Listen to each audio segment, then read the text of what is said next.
세상의 시작은 얼음과 불, 그리고 그 사이에 텅 빈 공허에서 비롯되었습니다. 북유럽 신화에 따르면 모든 것이 존재하기 전 우주는 단지 긴과 갭이라 불리는 광활한 공허였죠. 그 공허의 북쪽에는 니플하임이라는 안개와 얼음의 땅이 있었고 남쪽에는 무스펠하임이라는 불꽃의 왕국이 자리했습니다. 이 두 극단적인 힘이 만나는 곳에서 최초의 생명이 탄생했습니다. 니플하임에서 흘러나온 차가운 안개가 긴과 갭을 채우며 거대한 얼음 덩어리를 형성했고 무스펠하임의 뜨거운 열기가 그 얼음을 녹이기 시작했습니다. 얼음이 녹으면서 생겨난 물방울에서 최초의 거인 이미르가 나타났습니다. 이미르는 잠든 채로 땀을 흘렸고 그 땀에서 최초의 거인들이 태어났죠.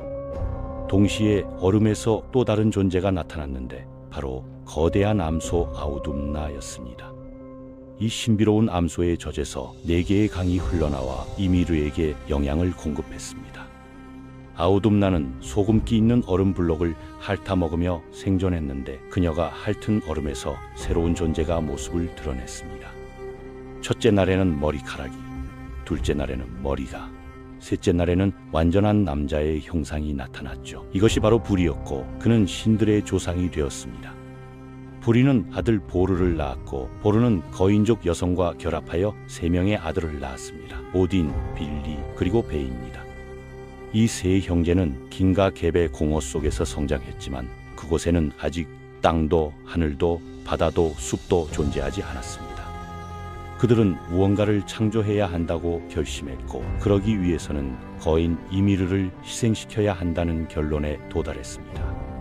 이것은 창조를 위한 파괴였고 새로운 세계 질서를 위한 필연적인 선택이었죠. 형제들은 이미르를 공격하여 죽였고 그의 몸에서 흘러나온 엄청난 양의 피는 대홍수가 되어 대부분의 거인들을 익사시켰습니다. 오늘은 북유럽 신화 속 세계의 창조와 신들의 시대 그리고 그 종말인 라그나로크까지의 장대한 이야기를 들려드리겠습니다.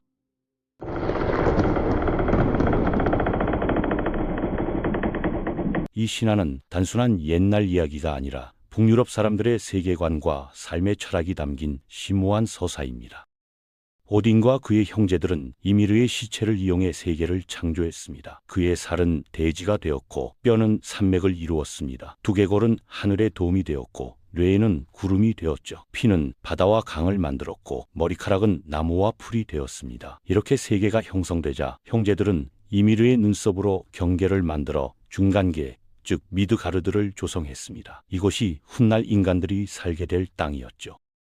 이미르의 시체에는 작은 구더기들이 들끓고 있었는데 신들은 이들에게 지성을 부여하여 드워프로 만들었습니다. 드워프들은 땅 아래 어두운 곳에 거주하며 뛰어난 대장장이 기술을 발전시켰습니다. 또한 신들은 빛의 요정인 엘프들을 창조하여 알프헤임에 거주하게 했죠. 세계가 형성되고 다양한 종족들이 생겨났지만 아직 인간은 존재하지 않았습니다.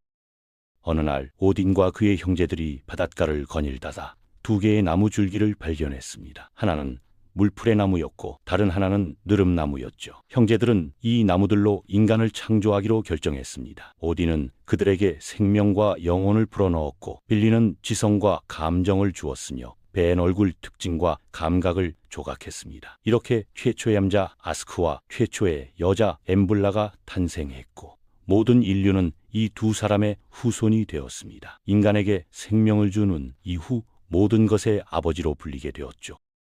세계 창조를 완성한 후 형제들은 신들의 거처인 아스가르드를 건설했습니다. 아스가르드는 구름 위에 떠있는 장엄한 왕국으로 오직 비프로스트라는 무지개 다리를 통해서만 접근할 수 있었습니다. 이 다리는 하임달이라는 신이 밤낮으로 지키며 거인들의 침입을 막았죠. 아스가르드에는 신들 각자의 궁전이 세워졌고 그 중에서도 오딘의 궁전인 발할라가 가장 웅장했습니다.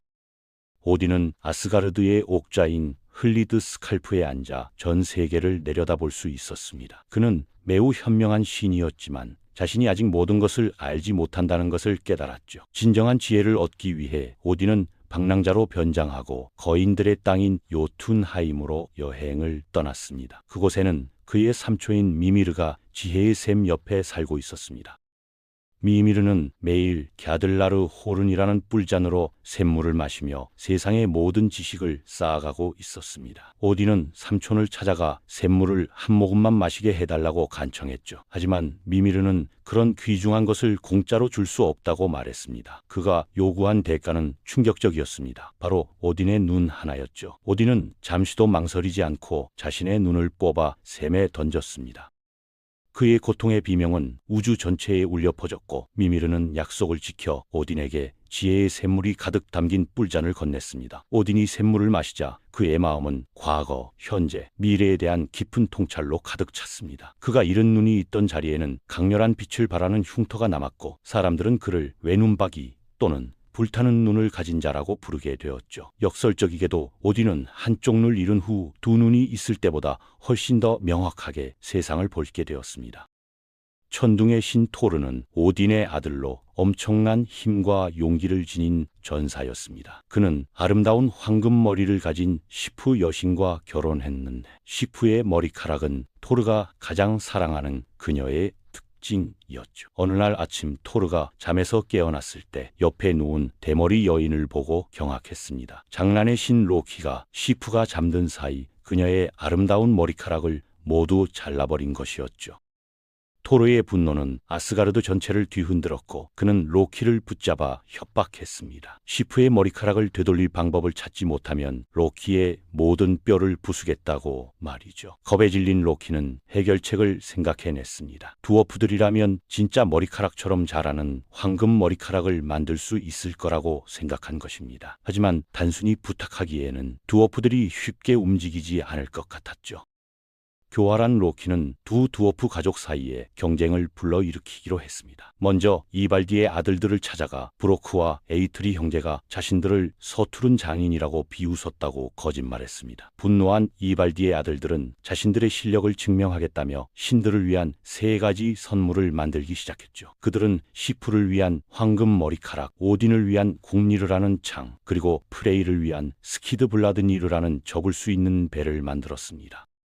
그런 다음 로키는 브로크와 에이트리 형제를 찾아가 같은 방식으로 도발했습니다. 그리고 자신의 목을 걸고 내기를 했죠. 만약 이발디의 아들들이 만든 것보다 더 훌륭한 선물을 만들면 로키의 머리를 가져도 좋다고 말입니다. 브로크와 에이트리는 도전을 받아들였고 에이트리가 대장간에서 작업하는 동안 브로크는 풀무지를 맡았습니다. 첫 번째로 그들은 드라우프니르라는 황금 팔찌를 만들었는데 이것은 9번째 밤마다 똑같은 무게의 새로운 황금 고리를 만들어내는 마법의 물건이었습니다. 두 번째로는 굴린 브루스티라는 황금 털을 가진 멧돼지를 만들었죠. 이 멧돼지는 공중을 날 수 있고 결코 지치지 않으며 어둠을 밝히는 빛을 발했습니다. 세 번째이자 마지막 작품을 만들 때 로키는 개입하기로 결심했습니다. 그는 자신을 거대한 파리로 변신시켜 브로크의 손을 물었지만 브로크는 고통을 참으며 풀무지를 계속했습니다. 로키는 더 세게 브로크의 목을 물었지만 여전히 브로크는 멈추지 않았죠. 마지막으로 로키는 브로크의 눈꺼풀을 물었고 참을 수 없는 고통에 브로크는 잠시 풀무지를 멈췄습니다. 그 짧은 순간 때문에 완성된 망치는 손잡이가 조금 짧아졌죠.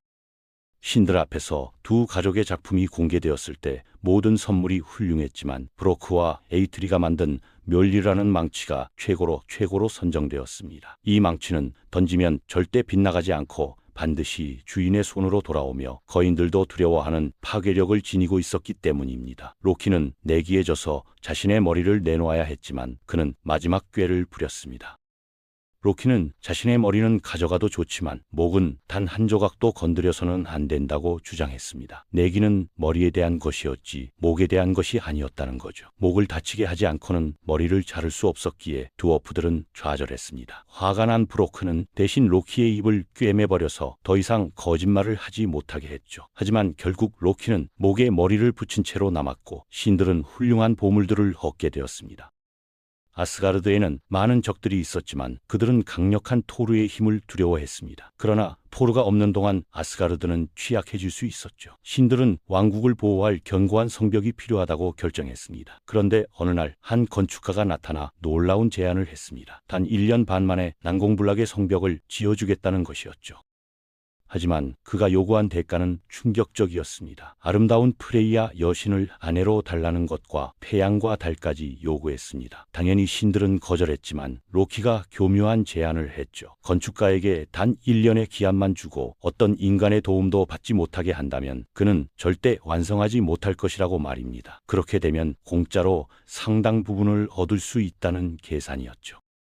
건축가는 조건을 받아들였지만 한 가지만 요청했습니다. 자신의 말 스바딜파리의 도움은 받을 수 있게 해달라는 것이었죠. 신들은 말 한 마리쯤이야 대수롭지 않다고 생각하고 허락했습니다. 하지만 이것은 큰 실수였습니다. 건축가와 그의 말은 놀라운 속도로 일했죠. 말은 먼 채석장에서 거대한 바위들을 쉽게 운반했고 건축가는 초인적인 힘으로 돌을 쌓아 올렸습니다. 마감일이 불과 사흘 앞으로 다가왔을 때 성벽은 거의 완성되어 있었습니다. 오딘은 로키를 맹렬히 비난했죠. 로키의 계획 때문에 프레이야를 잃고 태양과 달까지 빼앗길 위기에 처했다고 말입니다. 로키는 반드시 해결책을 찾겠다고 약속했습니다. 그는 건축가가 말의 도움 없이는 작업을 완료할 수 없다는 것을 깨달았죠. 그날 밤 로키는 자신을 아름다운 암말로 변신시켰습니다. 건축가의 종마 스바딜파리가 돌을 나르러 숲으로 들어갔을 때 로키는 유혹적으로 나타났죠. 강력한 종마는 암말에게 매혹되어 그녀를 쫓기 시작했고 로키는 필사적으로 달려 숲 깊은 곳으로 사라졌습니다. 스바딜파리는 밤새 로키를 쫓았고 다음 날도 돌아오지 않았습니다. 한참 후 로키가 돌아왔을 때 그는 8개의 다리를 가진 이상한 새끼 말을 데리고 있었습니다. 이 말이 바로 슬레이프니르였고 자라서 세상에서 가장 빠르고 강한 말이 되었죠. 로키는 이 말을 오딘에게 선물했고 슬레이프니르는 오딘의 충실한 탈것이 되었습니다. 토르의 강력한 망치 몰리르는 아스가르드의 가장 중요한 보물 중 하나였습니다. 어느 날 아침 토르가 잠에서 깨었을 때 망치가 사라진 것을 발견했죠. 그는 모든 곳을 뒤졌지만 몰리르는 어디에도 없었습니다. 토르는 즉시 로키를 의심했지만 로키는 이번에는 결백했습니다. 로키는 프레이야에게서 날개 달린 망토를 빌려 거인들의 땅을 수색했습니다. 그곳에서 그는 거인 스림을 만났는데 스림은 자신이 망치를 훔쳐 땅속 깊이 숨겨두었다고 자랑스럽게 말했죠. 그는 망치를 돌려주는 조건으로 아름다운 프레이야 여신을 아내로 달라고 요구했습니다. 로키가 이 소식을 전하자 신들은 경악했고 프레이야는 분노로 목걸이가 부서질 정도로 몸을 떨었습니다.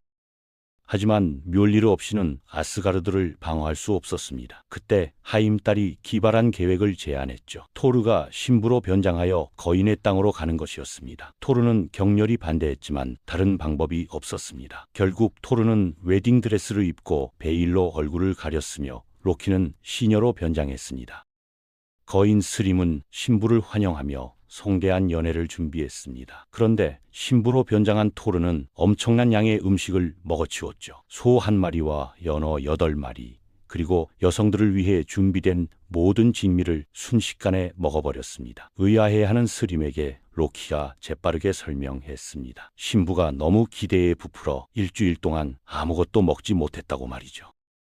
스림이 베일 아래 신부의 얼굴을 보려 했을 때 토르의 눈에서 불꽃이 튀었습니다. 놀란 스림에게 로키는 또다시 변명했죠. 신부가 기쁨과 흥분으로 일주일 동안 한숨도 자지 못했다고 말입니다. 드디어 결혼식을 진행하기로 하고 스림은 망치 무늬를 가져와 신부의 무릎 위에 올려놓았습니다. 이것은 북유럽의 결혼 의식이었죠.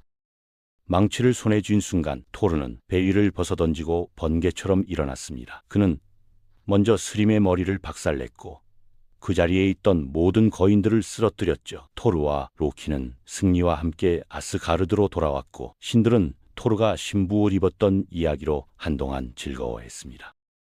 로키는 시긴이라는 아내와 2 아들 나리와 발리를 두었지만 그에게는 또 다른 가족이 있었습니다. 거인 여성 앙그르보다와의 사이에서 3명의 괴물 같은 자식을 낳았죠. 늑대 펜리르, 3개의 뱀 요르문간드, 그리고 반은 살아있고 반은 죽어있는 모습의 헬이었습니다.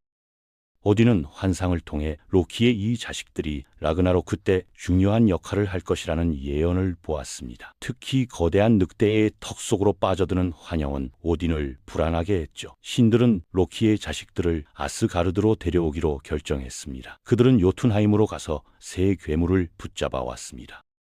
작은 뱀이었던 요르문간드는 빠르게 성장하기 시작했습니다. 오딘은 이 뱀이 위험해지기 전에 미드가르드를 둘러싼 대양에 던져버렸죠. 하지만 뱀은 바다에서도 계속 자라 결국 전 세계를 둘러싸고 자신의 꼬리를 물 정도로 거대해졌습니다. 이 뱀은 미드가르드의 뱀, 즉 세계의 뱀으로 불리게 되었습니다.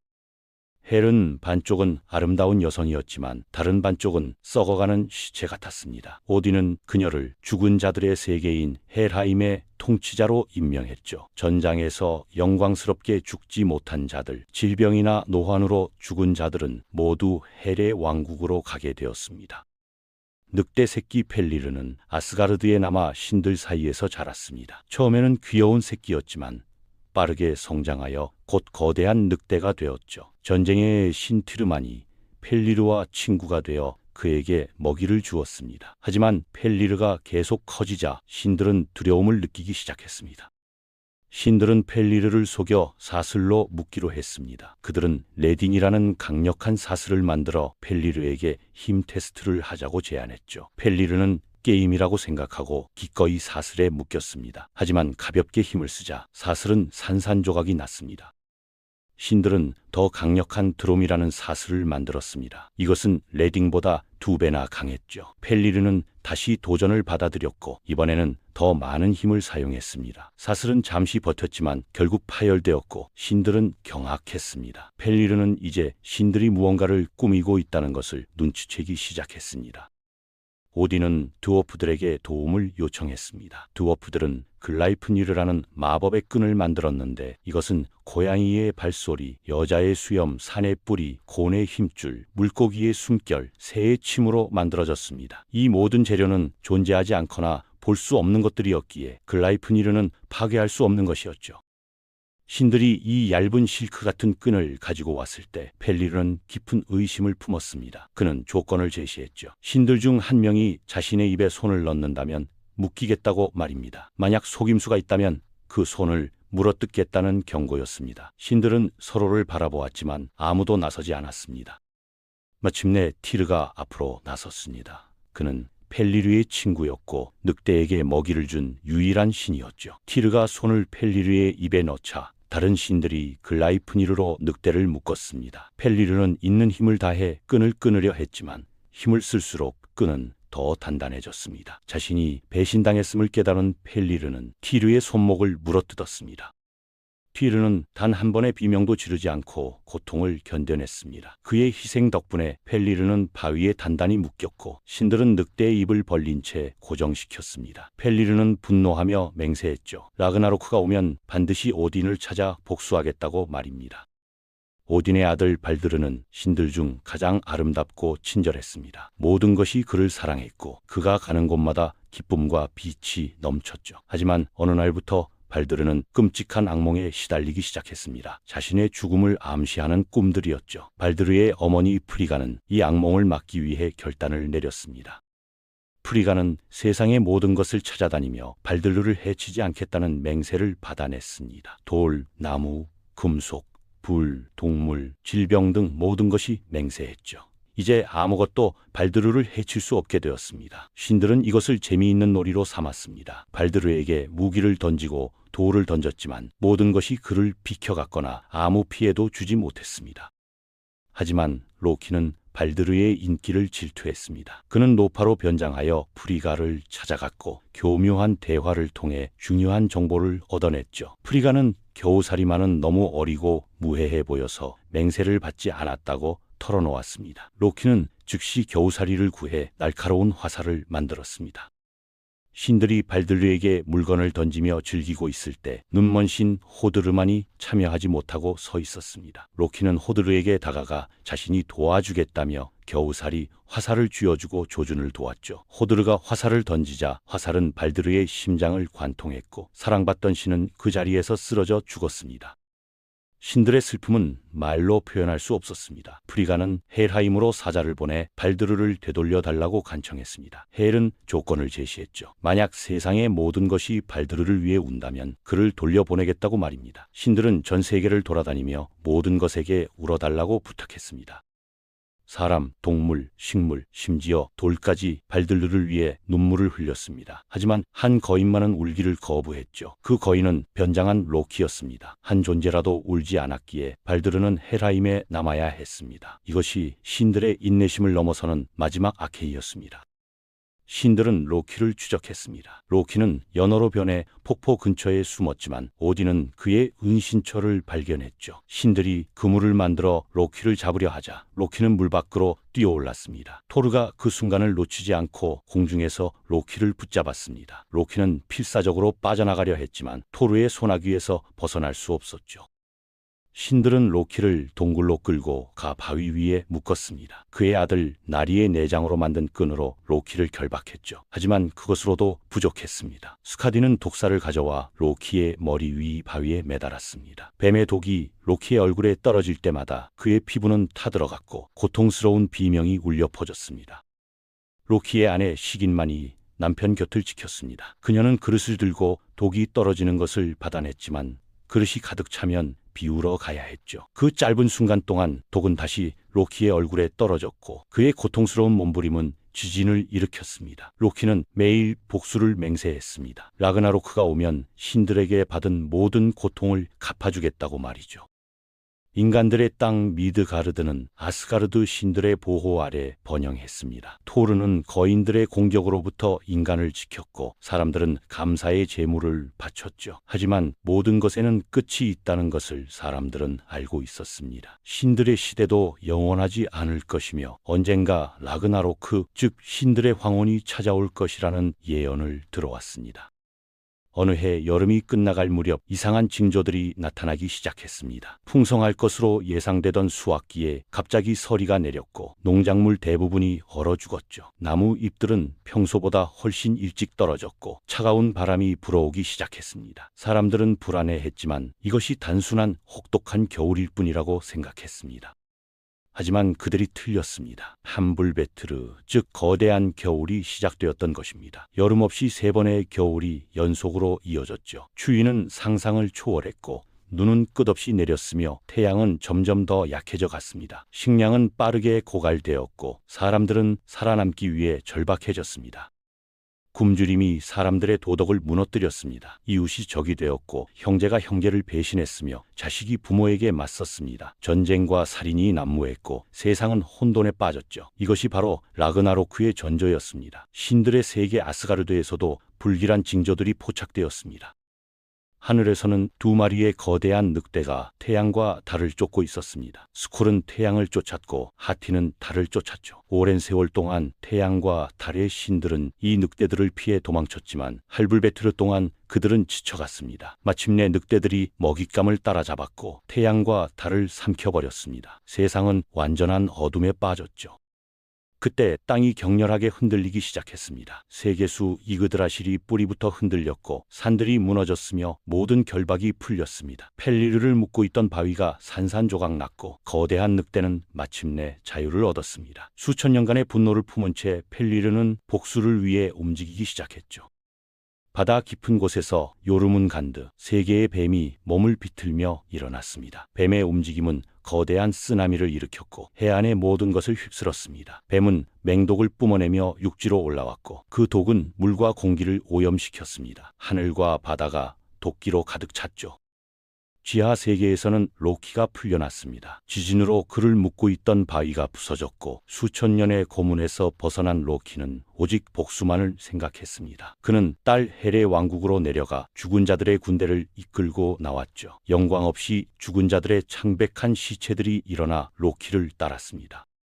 남쪽에서는 무스페하임의 불의 거인들이 진군하기 시작했습니다. 그들의 지도자 수르트는 타오르는 검을 휘두르며 가는 길에 모든 것을 불태웠습니다. 북쪽에서는 얼음 거인들이 거대한 배를 타고 출항했죠. 이 배 나글파르는 죽은 자들의 손톱과 발톱으로 만들어진 괴기스러운 선박이었습니다. 아스가르드의 수호자 하임딸이 위험을 감지하고 갸들라르 호른을 불었습니다. 그 소리는 9세계 전체에 울려 퍼졌고 신들과 전사들에게 최후의 전쟁이 시작되었음을 알렸죠. 바랄라의 문이 활짝 열리고 수천 명의 에인 헤르야르, 즉 선택받은 전사들이 쏟아져 나왔습니다.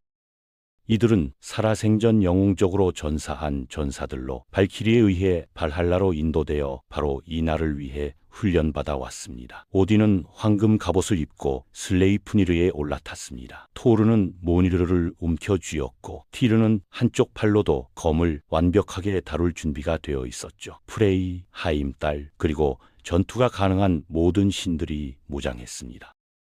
비그리드 평원이 최후 결전의 장소로 정해졌습니다. 이곳은 광활한 들판으로 한쪽에서는 신들과 에인헤르야르가, 다른 한쪽에서는 거인들과 괴물들, 죽은 자들의 군대가 진을 쳤습니다. 두 군대가 마주했을 때 그 광경은 장엄하면서도 끔찍했습니다. 신들의 시대가 끝나는 순간이 다가오고 있었죠. 오딘이 공격명령을 내렸고 두 군대가 충돌했습니다. 그 충격은 너무나 강렬해서 이그드라실 나무가 뿌리부터 흔들렸습니다. 하늘은 갈라졌고 땅은 금이 갔으며 세상 자체가 비명을 지르는 듯했죠. 토르는 노니르를 휘두르며 수백 명의 거인들을 쓰러뜨렸습니다. 한 번의 타격으로 여러 적이 날아갔고 천둥과 번개가 전장을 가득 채웠습니다. 오딘은 슬레이프니르를 타고 전장을 누비며 국리르로 적들을 꿰뚫었습니다. 그의 옆에는 두 마리의 늑대 게리와 프레키, 그리고 두 마리의 까마귀 후긴과 문인이 함께했죠. 프레이는 거인들의 지도자 수르트와 맞섰습니다. 용감하게 싸웠지만 그에게는 마법의 검이 없었습니다. 예전의 사랑을 얻기 위해 그 검을 포기했기 때문이죠. 결국 수르트의 불타는 검이 프레이를 베어냈고 프레이는 전장에서 쓰러진 첫 번째 주요 신이 되었습니다.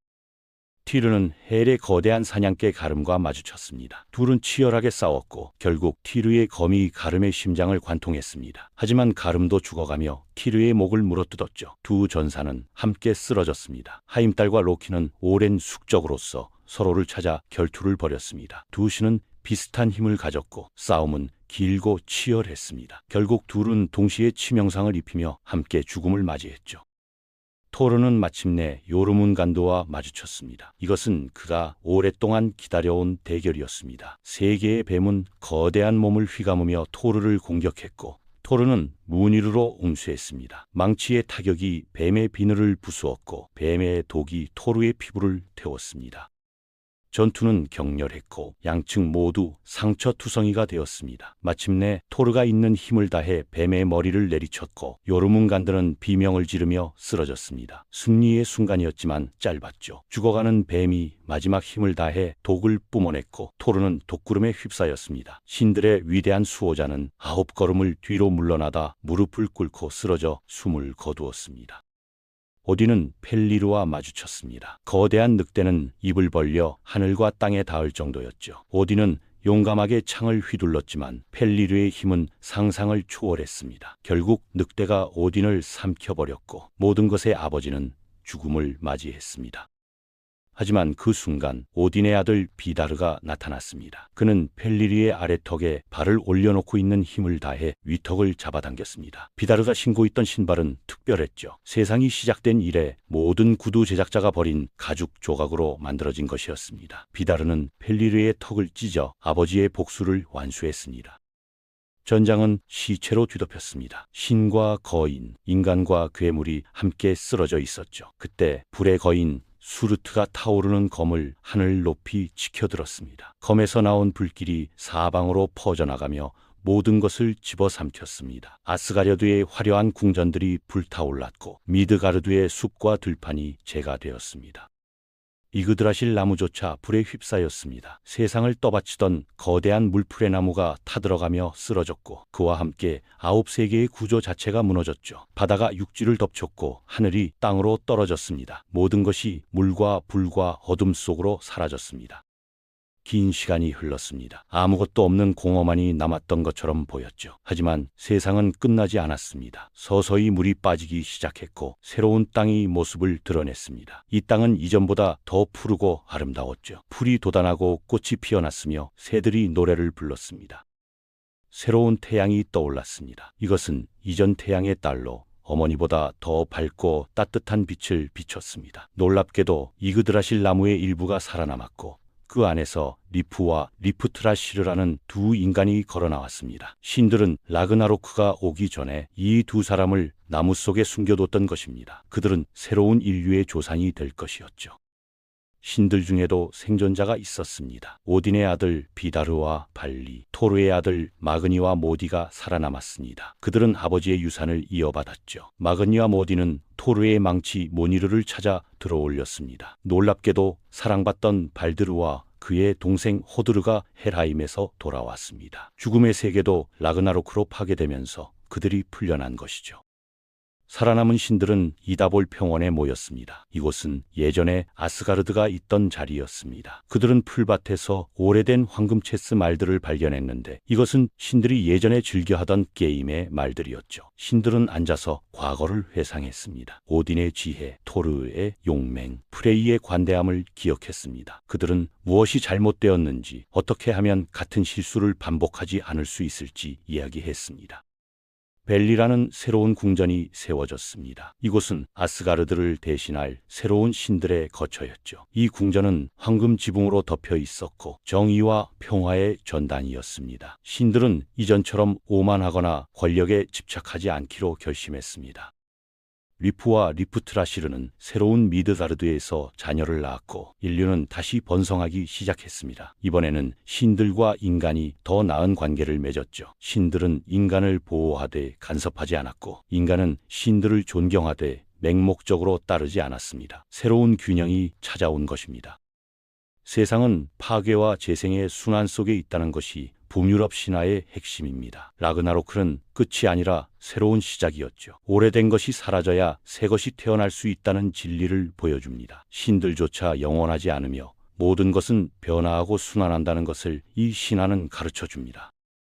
북유럽 사람들은 이 신화를 통해 삶의 의미를 찾았습니다. 죽음이 끝이 아니며 파괴 이후에는 항상 재생이 온다는 희망을 품었죠. 용기와 명예를 중시했던 바이킹들에게 라그나로크는 두려움의 대상이 아니라 피할 수 없는 운명이자 새로운 기회였습니다.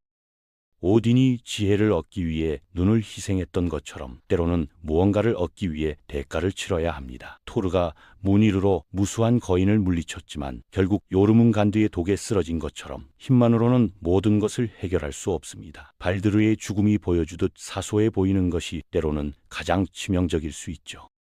로키는 신화에서 가장 복잡한 인물입니다. 그는 신들을 돕기도 하고 배신하기도 했죠. 그의 교활함 덕분에 신들은 많은 보물을 얻었지만 그의 악의 때문에 발드르가 죽고 라그나로크가 앞당겨졌습니다. 로키는 질서와 혼돈의 경계에 선 존재로 변화와 예측 불가능성을 상징합니다.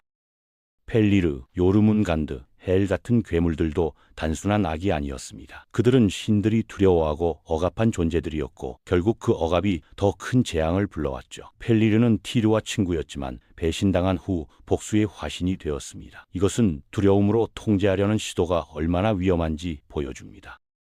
바랄라의 전사들은 매일 싸우고 죽었다가 저녁에 부활하여 연애를 즐겼습니다. 이것은 전사에게 죽음은 끝이 아니라 영광으로 가는 과정이라는 믿음을 반영합니다. 라그나로크에서 그들은 신들 곁에서 싸우다 진정으로 죽었지만 그것은 가장 명예로운 죽음이었죠.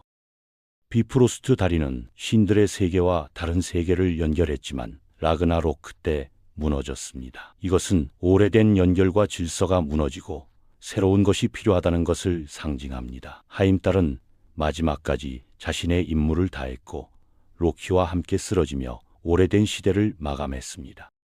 이그드라실 나무는 북유럽 신화에서 가장 중요한 상징입니다. 뿌리는 과거를, 줄기는 현재를, 가지는 미래를 나타내죠. 세 명의 노른이 이 나무의 뿌리에서 살며 운명의 시를 짜냈습니다. 신들조차 그들이 짠 운명에서 벗어날 수 없었습니다. 라그나로크도 이미 짜여진 운명이었지만 신들은 그것을 피하려 하지 않고 용감하게 맞섰습니다.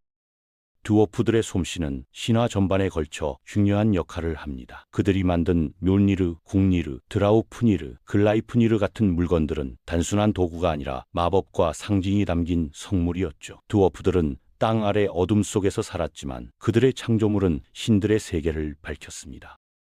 엘프들은 빛과 아름다움의 존재로 알프헤임에 살았습니다. 그들은 라그나로크에 대한 기록이 거의 없지만 새로운 세계에서도 여전히 존재할 것으로 여겨집니다. 아름다움과 예술은 파괴되어도 다시 태어나는 것이죠. 거인들은 신들의 적이었지만 때로는 협력자이기도 했습니다. 오딘의 어머니도 거인이었고 많은 신들이 거인과 결혼했습니다. 이것은 질서와 혼돈, 문명과 자연이 서로 대립하면서도 연결되어 있다는 것을 보여줍니다. 라그나로크에서 거인들이 신들과 싸운 것은 오래된 갈등의 정점이었지만 새로운 세계에서는 이런 대립이 해소될 것이라는 암시가 있습니다. 북유럽 신화는 비관적으로 보일 수 있습니다. 신들조차 죽고 세상이 파괴되니까요. 하지만 동시에 깊은 낙관주의를 담고 있습니다. 파괴 이후 더 나은 세계가 온다는 믿음, 죽음 이후에도 무언가가 계속된다는 확신이 그것입니다. 리프와 리프트라시르가 나무에서 나온 것처럼 가장 어두운 시기에도 희망의 씨앗은 보존됩니다. 새로운 신들이 찾은 황금 체스말은 연속성을 상징합니다. 게임은 끝났지만 말들은 남아있고 새로운 게임을 시작할 수 있습니다. 다만 이번에는 다른 규칙으로 더 나은 방식으로 진행될 것입니다. 과거의 실수를 기억하되 그것에 얽매이지 않고 새로운 가능성을 향해 나아가는 것이죠. 이 신화들이 천년도 더 전에 만들어졌지만 여전히 우리에게 울림을 줍니다. 인간의 본질, 권력과 책임, 운명과 자유의지, 파괴와 재생이라는 주제는 시대를 초월하기 때문입니다. 북유럽의 추운 겨울밤, 모닥불 주위에 모여 앉아 이 이야기들을 들었던 사람들은 단순히 오락을 즐긴 것이 아니라 삶의 의미를 탐구하고 있었던 것입니다. 그들은 용기가 무엇인지, 명예가 왜 중요한지, 어떻게 죽음을 대면해야 하는지 이 신화에서 배웠습니다. 신들도 완벽하지 않고 실수를 저지르며 결국 죽는다는 것을 알았지만 그렇기에 더욱 용감하게 살아야 한다고 믿었죠. 라그나로크를 피할 수 없다면 그것을 당당하게 맞이하는 것, 그것이 북유럽 사람들의 철학이었습니다. 오늘날 우리도 각자의 라그나로크를 경험합니다. 개인적 위기, 사회적 변화, 예상치 못한 재난들이 우리의 세계를 흔들죠. 하지만 북유럽 신화는 말합니다. 끝은 동시에 시작이라고, 파괴된 것의 재에서 새로운 것이 피어난다고 말이죠. 중요한 것은 어떻게 그 순간을 맞이하느냐, 그리고 이후에 어떤 세계를 만들어가느냐입니다. 세상이 시작되었을 때 얼음과 불이 만났고 생명이 탄생했습니다. 세상이 끝날 때도 얼음과 불이 만났고 모든 것이 파괴되었습니다. 하지만 그 후 다시 새로운 생명이 시작되었죠. 이것이 바로 영원한 순환이며 북유럽 신화가 전하는 가장 큰 메시지입니다. 모든 끝은 새로운 시작을 품고 있으며 우리는 그 순환의 일부라는 것 말입니다.